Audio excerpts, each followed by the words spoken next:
Does anybody like a Keynote Pro? Because I have all the notes in here, and it seems to be showing the same thing on both screens. You know what I mean? Yeah. All right. It's not in Keynote. Go to System Preferences. Displays. And arrangement. Turn off mirroring. Nice.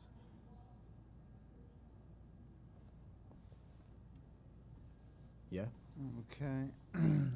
Let's see And then here. go- Is there another window under this? Oh, no, it's up there. Click on arrangement again.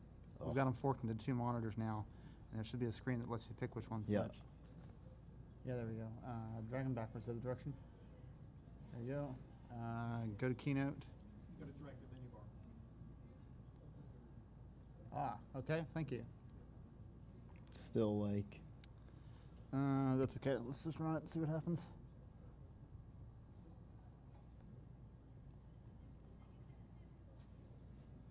Oh, that is weird.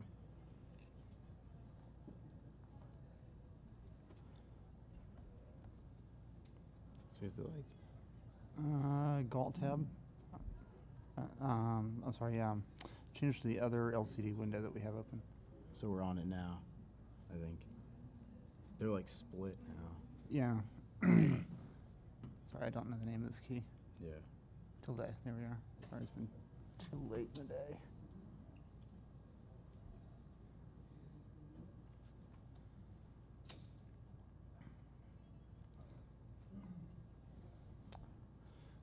For some reason, the projector's cutting off part, so I can't grab it. So I'm going to turn it back to mirror for a second so we can move Okay.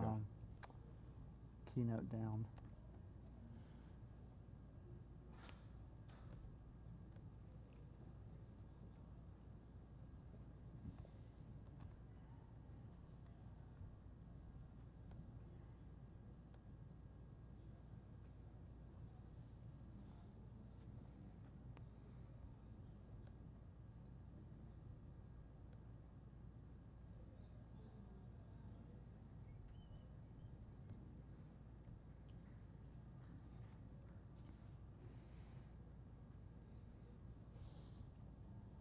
It's not behaving as I expected it. Can you just drag it now to this window? Like, Yeah, I think so. It doesn't want to go. There we go. Cool. Nice. Yay. Yay. Thanks, dude. Thank you. Sorry, guys. Okay. So there's not going to be as much like robotics focus as far as like live robotics as there was originally. So if you came to see like a bunch of robotics platforms, there's only going to be one here. So, okay. Let's see. So a lot of this is research that I've kind of accumulated from different sources. A lot of my ideas are thrown in here, other people's ideas. I'm not claiming that any of this is mine, though. You know, if you want to talk more about sources and where I got this stuff from, you know, feel free to ask me at the end. So, okay. So the items that we're going to cover are facts and concepts of the singularity, approaching the singularity, merging robotics and artificial general intelligence, evolutionary robotics, and kind of our responsibilities as hackers and as citizens. And we're going to do like a quick genetic programming and web bots demo. So yeah, facts and concepts of the singularity. So what is the singularity? So the term was first used from a technological perspective in 1958. And it was written in reference to a conversation with John von Neumann. And I paraphrase, the ever-accelerating progress of technology gives the appearance of approaching some essential singularity in which humans' affairs, as we know them, could not continue. So, I mean, we've kind of already begun this. You know, we can't take away a lot of the technology that we already have. The inventor and author, Raymond Kurzweil, has taken the singularity concept to describe his attitude and belief pertaining to a time in the future. To Kurzweil, the future singularity isn't 100 years away, but more like 30 or 40. So we're going to talk a lot about his beliefs, but we don't follow them blindly. There's some data in here and some projections about talking to the point. So let's get into it a little bit more. So an interesting thing to consider is measured in today's rate of progress, and we're going to get to the math behind this, is the next 14 years is actually equivalent to 20 years of progress. And I'm sure some people have heard this before, but like I said, we're going to get into a little bit of the math. The next 100 years is actually equal to 20,000 years of technological progress. So it sounds kind of crazy, but there's math that explains this. The technological progress of the first 2 decades matches the entire 1900s. And people often state that, we won't see that for another 100 years, and they're right, but they kind of fail to realize what the exponential increase in technology, it's progressing. So now we're going to look at some data that's generated from the law of accelerating returns, which again, we're going to cover the math in a little bit.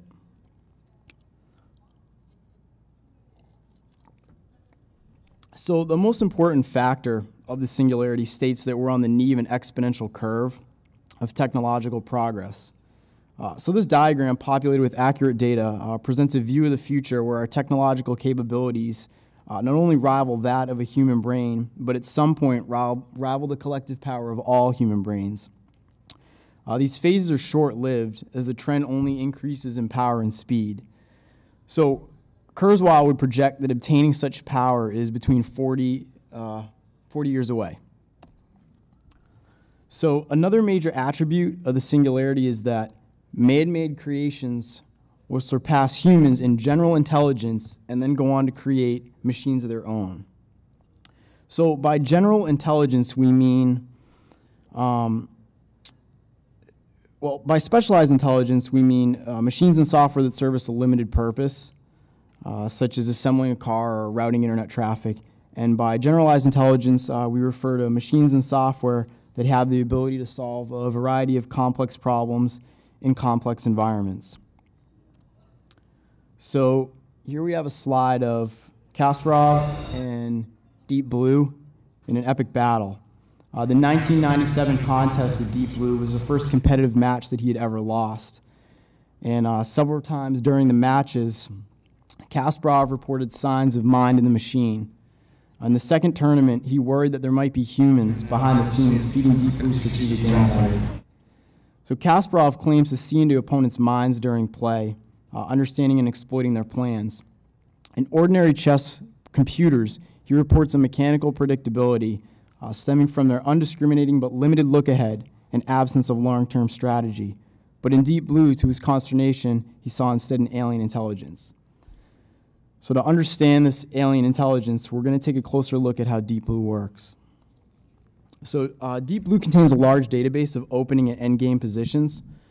For both opening and endgame positions, optimal strategies are known and stored in the database. And once a position is evaluated, it's saved in a transposition table to avoid reevaluating.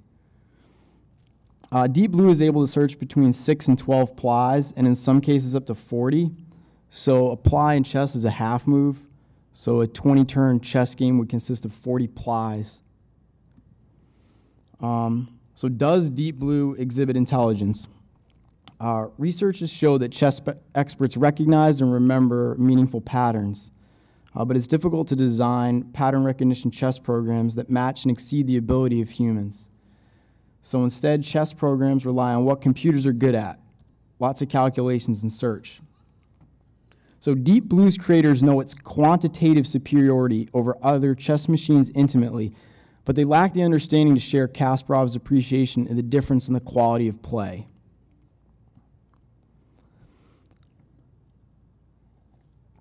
So engineers who know the mechanisms of advanced robots most intimately will be the last to admit that they have real minds.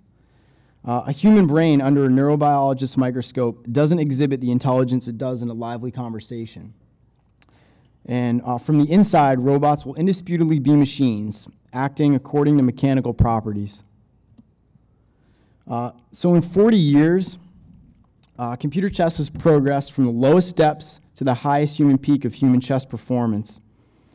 In coming decades, as general-purpose computer power grows beyond Deep Blue's specialized strengths, machines will begin to match humans in more common skills. So this graph shows that as the computation power increases, the number of positions evaluated increases, which also increases the number of plies that the software is able to search. So these increases lead to more powerful chess machines that will eventually be able to beat a grandmaster, which happened. So, I mean, if you feel that I'm missing the software aspect of this, you know, more power doesn't mean smarter machines. Well, that's definitely true, and you know, we'll touch on that in a little bit. So finally, we're going to touch upon the merger of our biological thinking and our technological creations.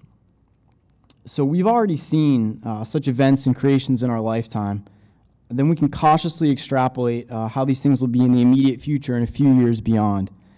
So I believe it's safe to say that no one can accurately predict the future, but it's definitely fascinating and daunting to think about.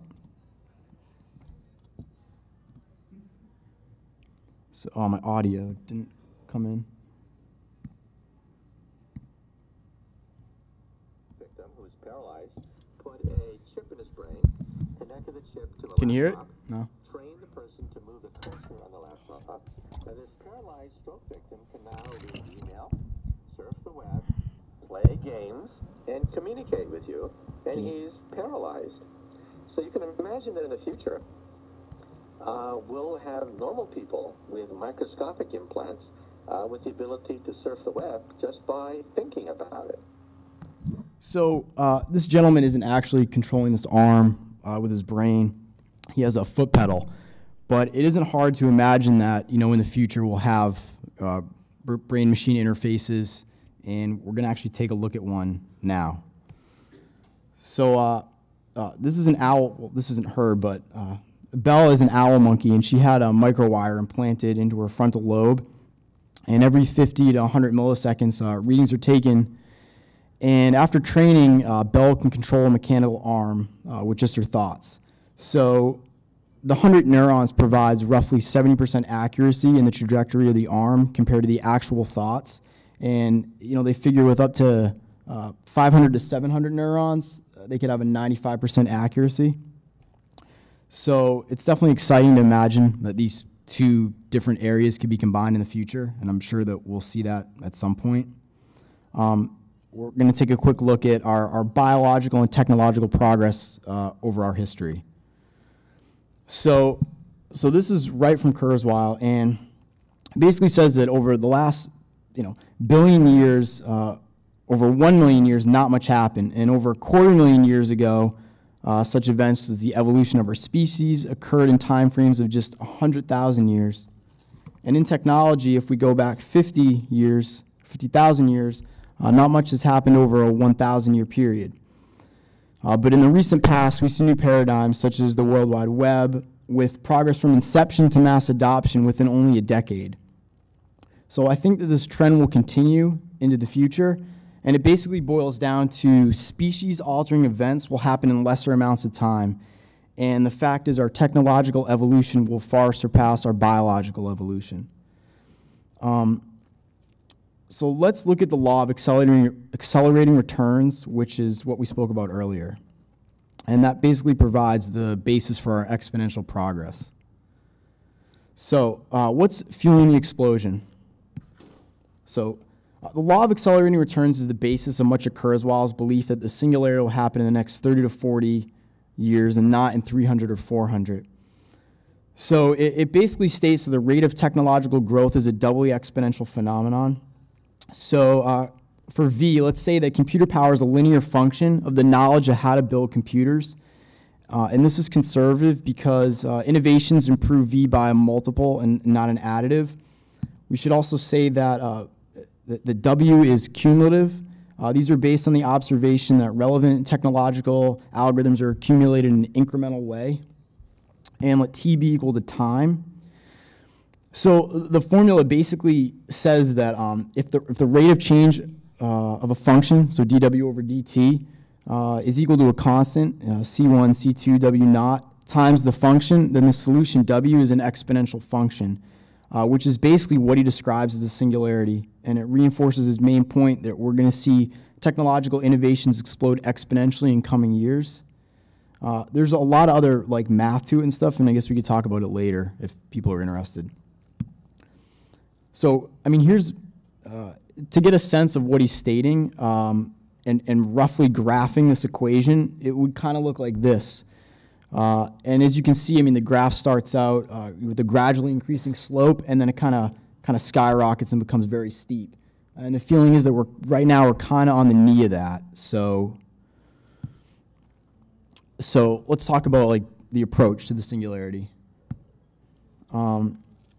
Kurzweil sets out a map for the singularity, and it's basically as follows: that there won't be, or there will be, gradual progression from humans to from biological to non-biological. As we saw in an earlier slide, this is already happening. I don't really want to get into nanotechnology, but it's definitely real. There aren't really any nanorobots yet. It's still hypothetical, but it's something that, you know, a lot of people think we're going to see in the future. Basically, our biological intelligence and capabilities are pretty much fixed. Yeah, we can get some optimizations through like biotechnology, but the non-biological portion will ultimately predominate. So when the singularity occurs and our non-biological portion is billions of times more capable, then are we still going to link our consciousness to the biological portion of our intelligence? So this is something just to think about. So imagine that we are machines, and we're really sophisticated machines made up of billions of biomolecules, and we interact according to a well-defined, though not completely known, rules deriving from physics and chemistry. So these biomolecular interactions taking place inside our head give rise to our intellect and our feelings and our sense of self. So if we accept this hypothesis, it opens up a possibility. So if we're really machines and we can learn the rules governing our brains, then in principle there isn't any reason why we shouldn't be able to replicate those in computers or, you know, our creations. So artificial creations, they could exhibit genuine human level intelligence, emotions, and even consciousness, if we were to say this. So I don't think there's going to be like a singularity Big Bang that springs these things into life. I think that starting with the mildly intelligent systems that we have today, machines will become gradually more intelligent generation after generation. So the singularity won't be a period, you know, and it really won't be an event. It will be a period.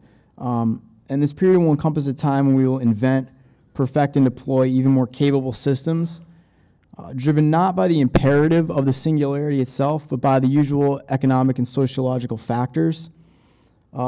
Eventually, we may truly create artificial intelligences with consciousness recognizably similar to our own.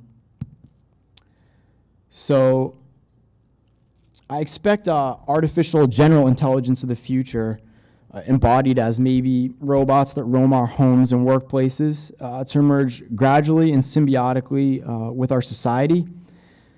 At the same time, we humans will transform ourselves. We'll incorporate a wide range of advanced sensory devices and prosthetics to enhance our bodies. As our machines become more like us, we'll become more like them. Yeah, you have a question? Yeah, just Sure. Given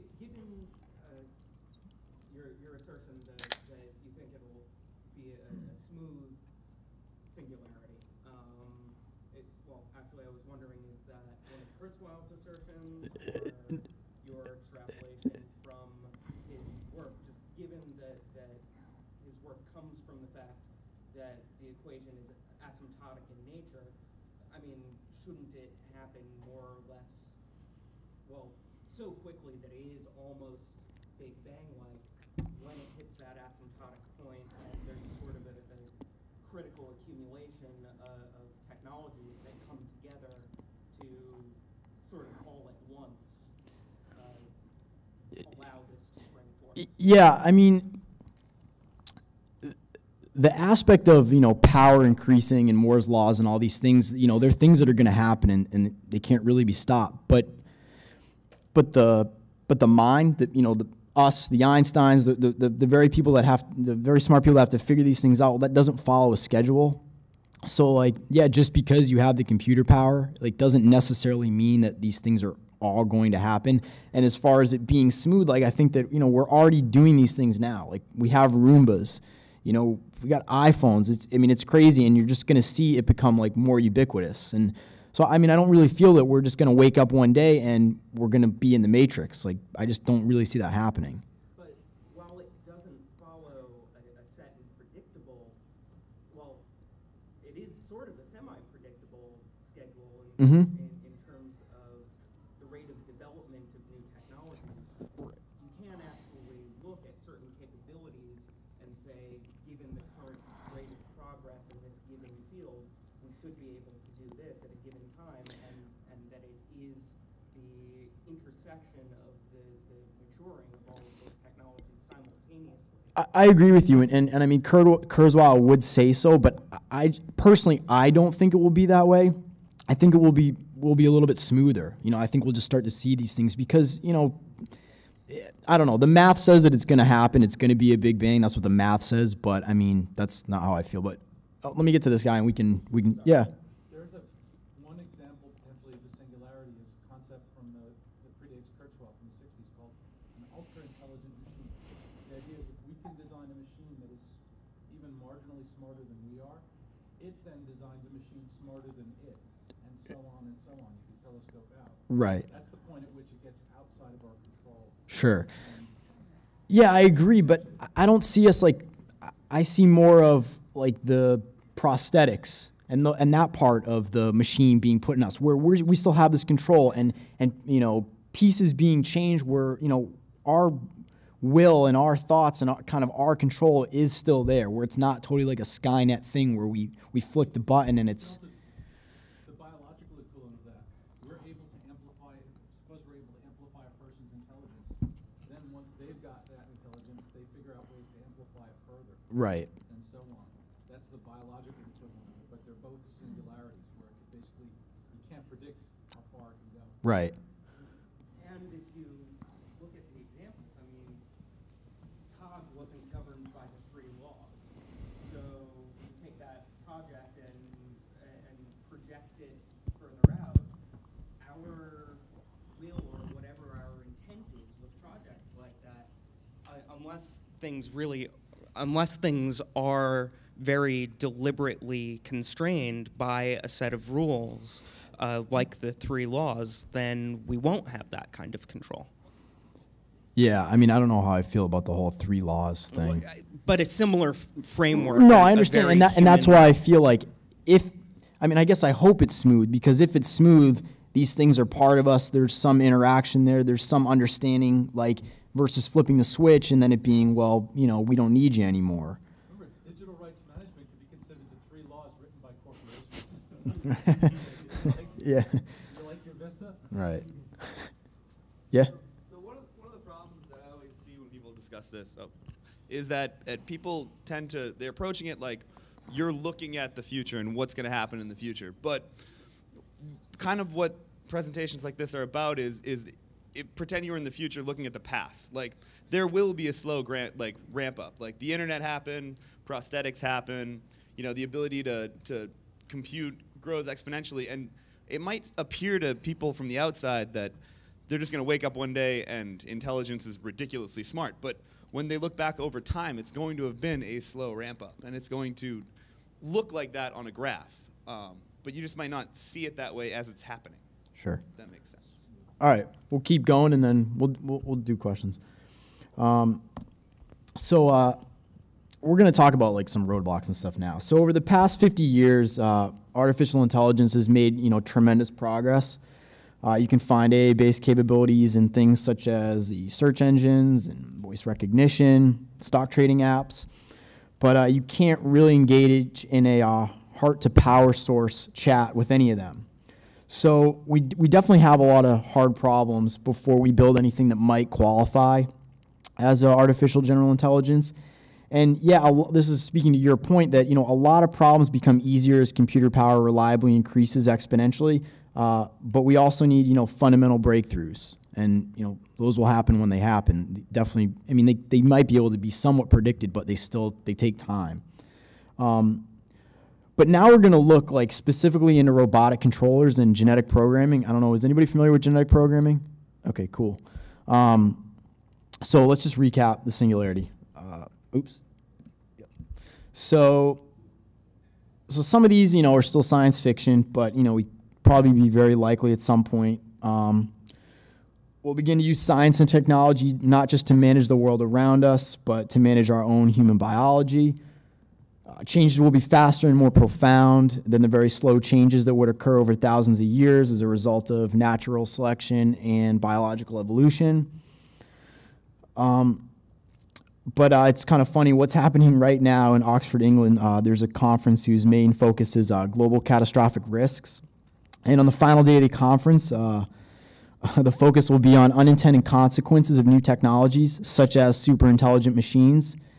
And so, you know, it appears that even though this current threat is non-existent, it's still caught in many people's attention. Did they bring up gray goo? I don't know. They might. I don't know how much like nanotechnology they were talking about, but so, all right.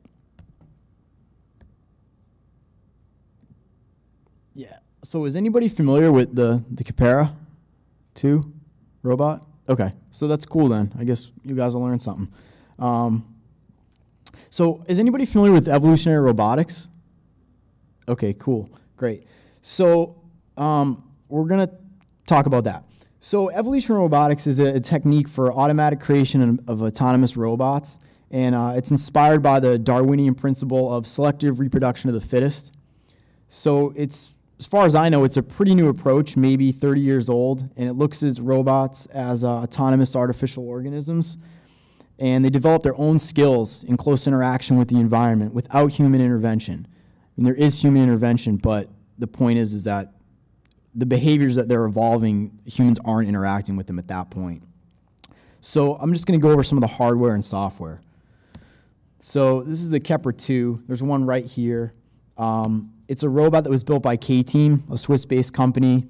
The Kepler's conception was brought about from the need for a physically compact robot with onboard processing capabilities that could support complex algorithms, such as that found in artificial neural networks. The Kepler is very modular. There's a bunch of additional vision and gripper radio components that can be mounted on the robot. It contains a 26 megahertz processor, 512, blah, blah, 8 infrared sensors, and they have 2 modes. So the first mode is an ambient light mode. The measurements are made using only the receiver part of the device without emitting any light. And the second mode measures light reflected by obstacles. So this measures the light made emitting light from the device, and the return value is the difference between the measurement made emitting light and the light measured without light emission, so ambient light.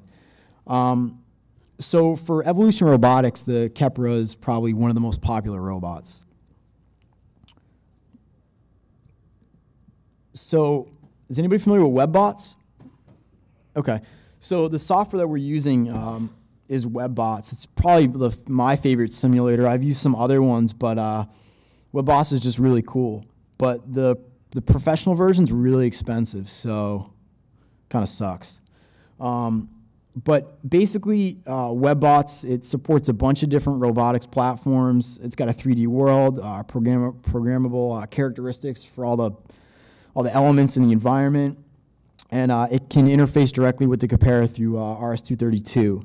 So we're going to try to do some stuff at the end.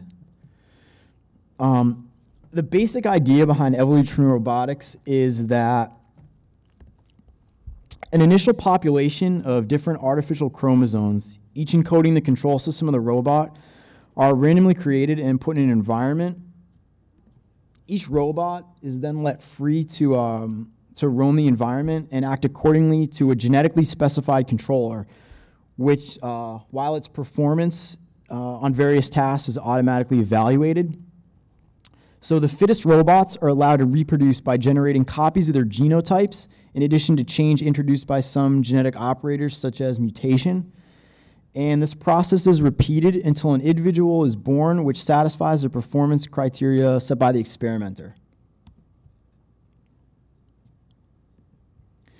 So the question is, how do we determine if a robot's actions are wanted and if we want to propagate it to its offspring?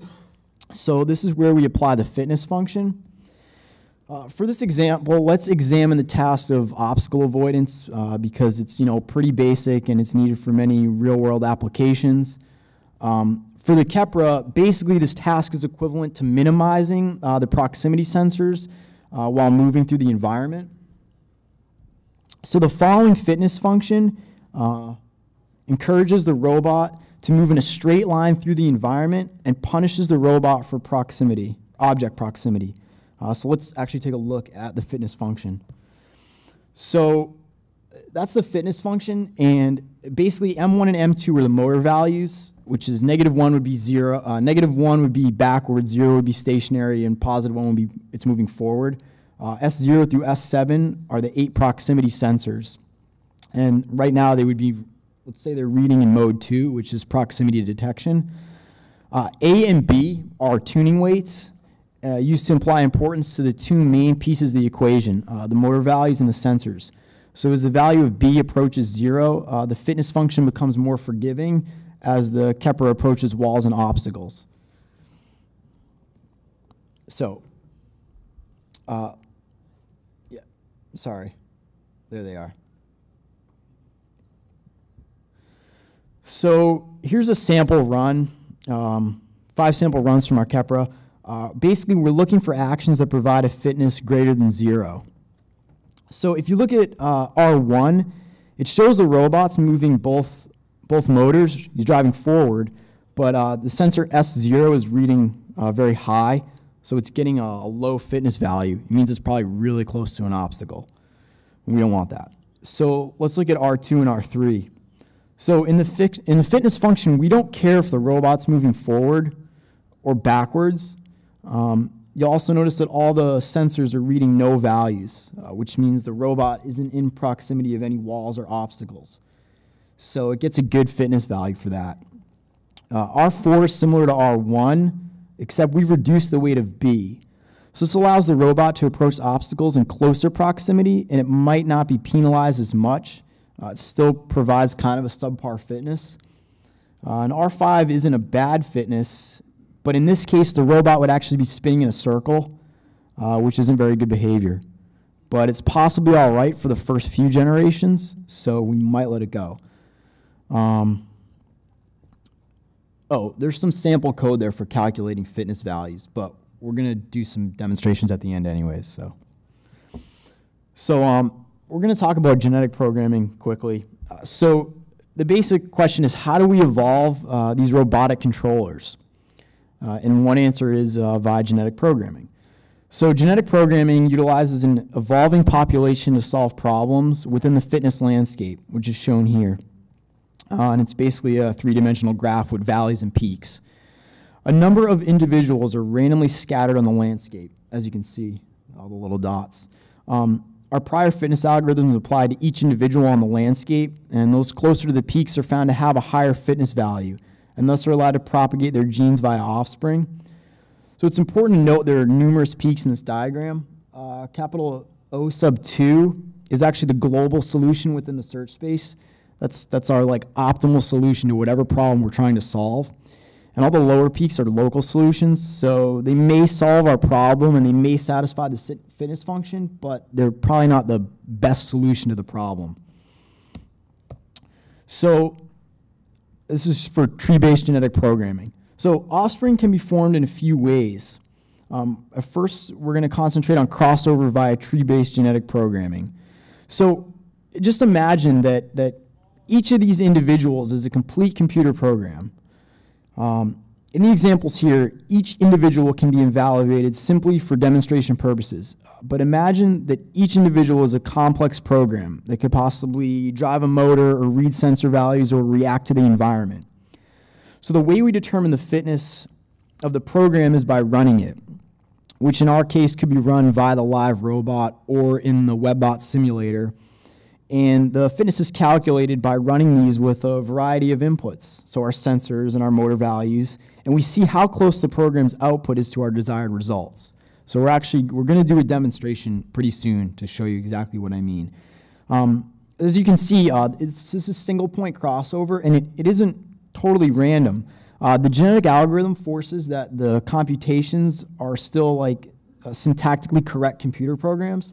So where you have like, the absolute value of something, it's expecting one particular argument. You couldn't do crossover and give it something that was taking multiple arguments, because then the program just might not compile. But you can see how, these parents yield 2 offspring, and it's basically just switching the 2 parts that are highlighted in the bottom. So you're slowly like evolving this program, and whatever it is you're trying to solve this equation for, you would be applying the fitness value, to the result. And if it's, within some percentage of what you feel is acceptable, those are, genotypes that you would want to propagate and continue evolving. It's very similar to like natural selection and all the Darwin stuff. So the field of evolutionary robotics and genetic programming, it definitely has evolved successful controllers for some of the tasks that I'm going to list. You have to keep in mind that, if you were to sit down and write these out by hand and, with the computer and everything, they're not always super easy. Programming for one particular environment may not scale to another environment. There's lots of things to consider. So, any of these types of things, it's been done. And the predator and prey stuff is really cool because you'll actually see the robots evolving strategies, and it's really interesting.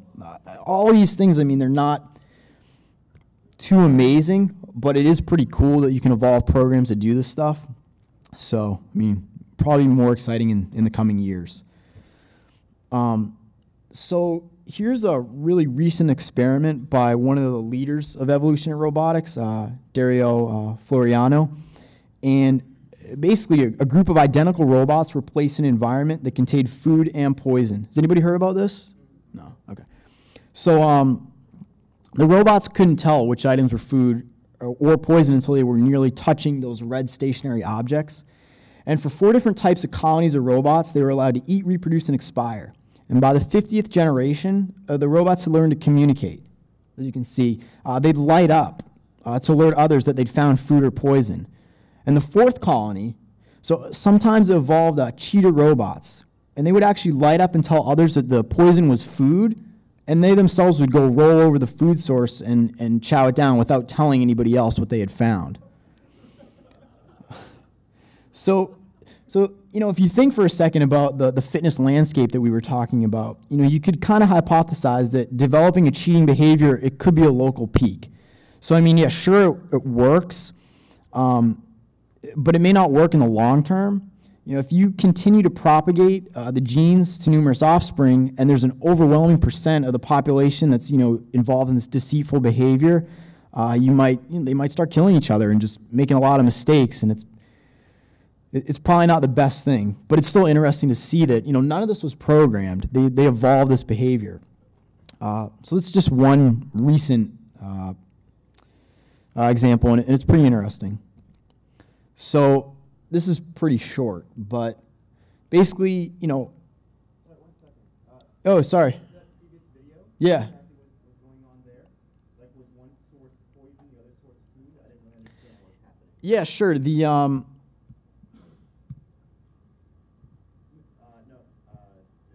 video you had. Yeah. So the bottom source is food. That top source is poison. As far as I can figure out from the video, I don't really know, but you can tell they kind of hover around it and then they leave. And this one, was lighting up blue. He's found food. He's telling these other guys hey, I got food. Come check it out. So, Okay, thank you. sure. Yep. They can tell. Yeah, I don't know the specifics of it. I don't know why they light up, but I'm just assuming that they're in proximity of it. It extends to the robots that are also touching the food source. So, you can have a chain of robots. Maybe they're passing it down the line. I don't know. The same robots were actually used for other experiments using the same communication method where they can team up for the purpose of, for instance,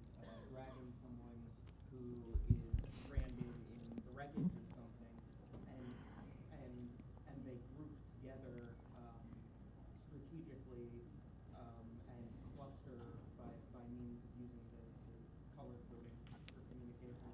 So presumably that same group communication dynamic was brought over to that experiment as well.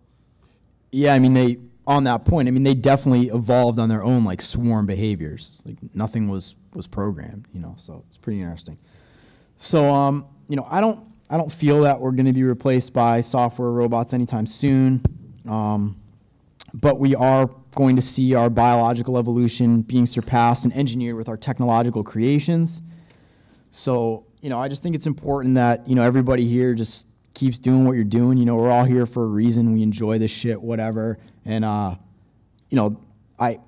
not in college. I don't whatever. I do this on my free time. I like this shit. So, like, I encourage everybody to do the same, So we're going to do, I have 37 minutes here, so I'm going to try to do 2 quick, like, demonstrations. First is going to be for genetic programming. The other is going to be with the Kepra.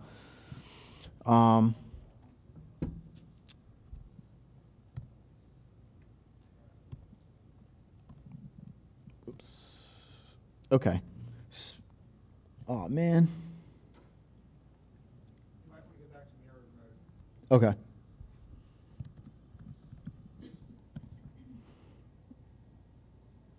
You want to do the ones off your screen. There isn't. The mouse over to your display because the primary display is where you find. Oh, there it is. It's like behind my keynote. Let me kill this. Okay.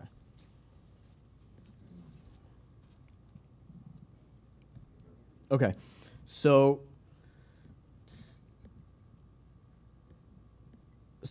for this first example, we're going to use genetic programming to evolve a function that will solve an equation for us. We're going to provide an X. This is like a pretty basic thing. If there's some genetic programming guys, they've probably seen this. Yeah. Well, okay. Well, the important part is here, so I'll switch over. So basically, we want to solve y for the values of x. It's pretty simple stuff, simple polynomials, and we expect it to look something similar to, this is what we want to solve. We want the computer to figure this out. So we're going to take points along this line. I have 10 different points here. We're going to feed it to a genetic program. And it's going to run up to 500 generations, and it's going to start with 500 random programs, and each program is evaluated against a fitness function, where we basically plug in the x value and we compare its answer against the desired y value. If the program's within 1%, we consider it close enough, and we continue to let it live to the next generation. 60% of each generation are new programs created by a crossover, which we saw before. 39% are direct copies, and 1% are mutated copies. So here are the values that we hard-coded. These are going to be in the program. So first we're going to actually run the program, and just to save time, like I said, they're hard-coded in there. So it's running through these generations. Okay, so it got to generation 500. That may not be great. The next thing we can do is actually take a look at the output. So let's see what this thing came up with.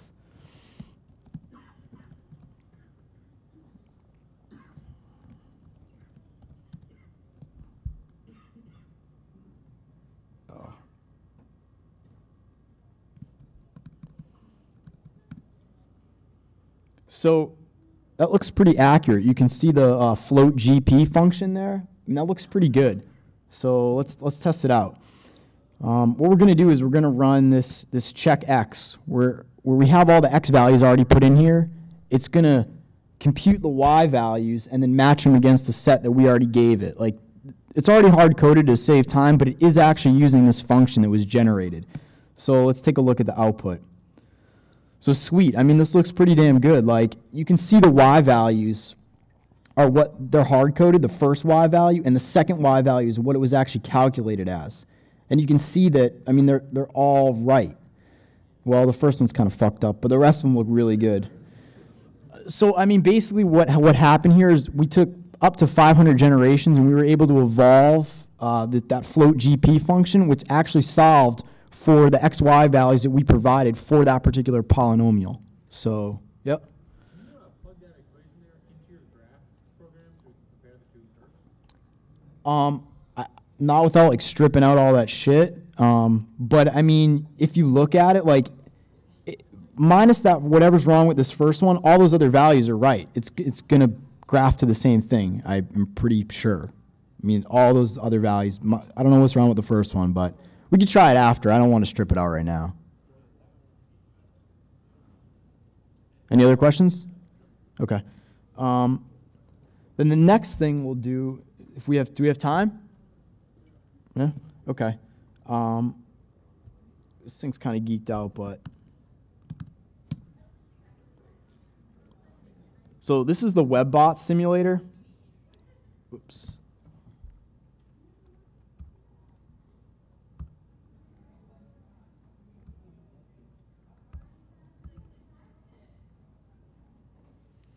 So right now we have our actual robot, and it's moving in its environment. We have a simple like Brattenberg controller, I think is the default one that they give you, and ooh, it's hurting. Not sure. Well, let me kill it, try it again. Is it being scored according to the same rules that you showed us before? No, this one isn't right now. I didn't get to finish it in time for the conference.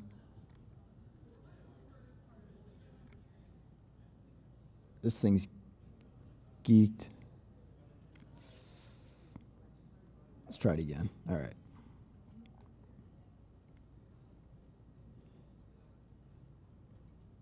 Okay. So, here's our robot. You could have multiple ones. You can code controllers in here in C, I think C++, and Java. You can see the readings here, the ambient light sensors, and then the proximity sensors will light up as he gets closer to stuff. He's got his motor values, his rear sensors. And, I mean, the great thing about WebBots is for genetic programming, you can evolve robots, like, pretty quickly. You can put this thing in, like, a fast-forward mode, and it just kind of goes. But the other cool thing about it is you can basically, it's kind of ghetto, but after you evolve a controller and you actually want to, check it out in the real world, they make it so simple. I can go from simulation to remote control. And I don't know how he's going to handle on the surface, but, whoops. Oh, come on.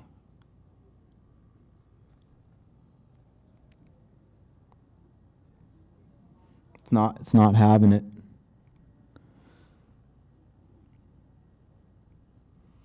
Well, that sucks. But basically what you'd be able to do is I'd be able to transfer the program running to the robot right now and still do my evaluations. So, I mean, it's nearly impossible to be evolving like genetic programming. You saw it was 500 generations to evolve that really simple program. If you're trying to evolve a complicated controller, it's going to take a long time, a lot of processing power. You wouldn't want to do it in real time.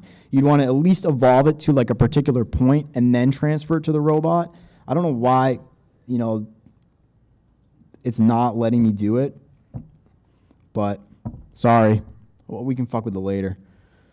But I guess that wraps it up. So I hope you guys enjoyed it. Questions? Sure.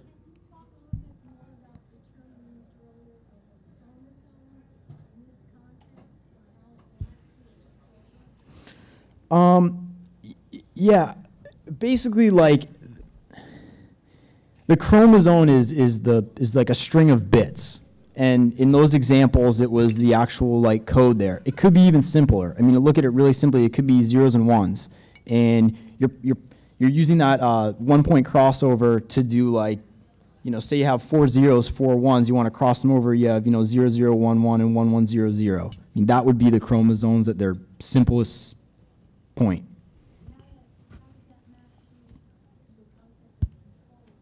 Well, the controller is like the result of all this software. So we would evolve this like if you were to take those simple programs that we had before, and those were actually, like, picture that they're really complicated programs. They're actually doing something. We're evolving all kinds of pieces of them. When we're done, that's essentially our controller. You know, we can plug that in and control the robot with it. So again, most of that would be done in the simulation, put in the real robot to really test it out. Because, you know, in the simulation, sometimes genetic programming and like evolution robotics will take advantage of exploits like within this simulator. You know, noise isn't going to be the same. The friction against this table is not going to be the same. Lighting is going to be different. So you can put in noise. You know, I think like 10% noise is like a pretty common thing, and it's shown that when you put in noise, yes, you do evolve better controllers. And I use the word controller to mean like the end product of this program that we've evolved. Sure. Just to clarify, I'm sorry.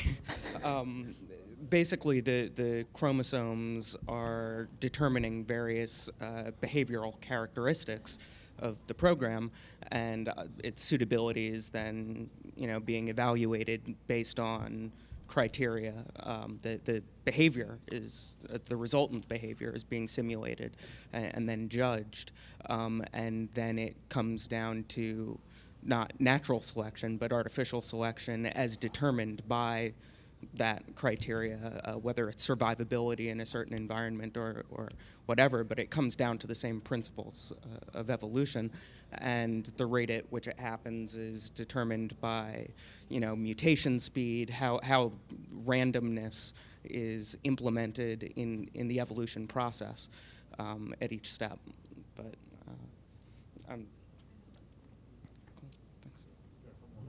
Sure. I see like a hand behind the guy with the hat.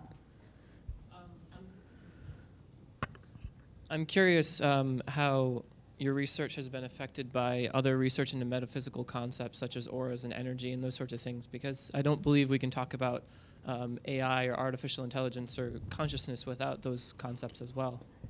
Yeah, when I started this, I mean, yeah, it's incredible. I didn't want to bring a lot of that into it because it's too amazing. It's too much to grasp, like all in one thing. But yeah, I mean, that's huge, and that's kind of where a lot of this stuff is going to go to. I just find it super interesting. But I didn't want to really talk about it here. I didn't feel I could do it justice, you know. So good point, though. Guy with the, yeah? So let's assume that, you know, we overcome all the technical and technological hurdles to achieve the singularity. If you look at the state of the world right now, a very small portion of humanity actually has access to computers and advanced technologies. So what happens when we achieve the singularity and 1% of global population is transhuman and the rest is baseline? Yeah, I mean, if you, just on that point, like without my personal feelings, yeah, that's scary, right? I mean, that sucks if all the rich people have everything and they just fuck shit up even more. Like, yeah, that's awful. And they probably will do that. But like, you would hope that, I guess one of the things about nanotechnology is if you can have these devices that can manufacture anything, then, you know, you can build anything, you can make anything, and it kind of breaks down that rich-poor divide. But again, at the same time, like, well then, what's the value of anything? You can make whatever you want. Like, I don't know. It's a great question, and I hope things I hope things get better. Like, I wouldn't want to see things get worse. So, sure. The value at that point becomes relevant to what's happening with the individual. It's going to be valuable to the people who need that particular thing. So it ceases being a question of how valuable it is in terms of money to how valuable it is to someone for what they need to do. Sure. Yeah. Good point. Yep. Repeat the question. Oh. Yep. Any more questions? 1 minute? Yeah? No? Just waving? All right. Oh, yeah. Sorry, one quick question. I was just wondering, the singularity formulas that you were presenting earlier, do you know if any thought has been given to any type of, you know, psychological tolerances or socioeconomic tolerances or even global resource tolerances, or is that just pure math? Yeah, I mean, as far as like, you know, the computation aspect of it, like how much computational items can we build, how many computers, things, I think that does take that into like respect. But as far as the emotional and psychological, no. I mean, I don't know. It's a good question though. And it assumes that we don't manage to kill ourselves off first. Right, right. So, all right. Well, thanks for coming. Hope you guys enjoyed it.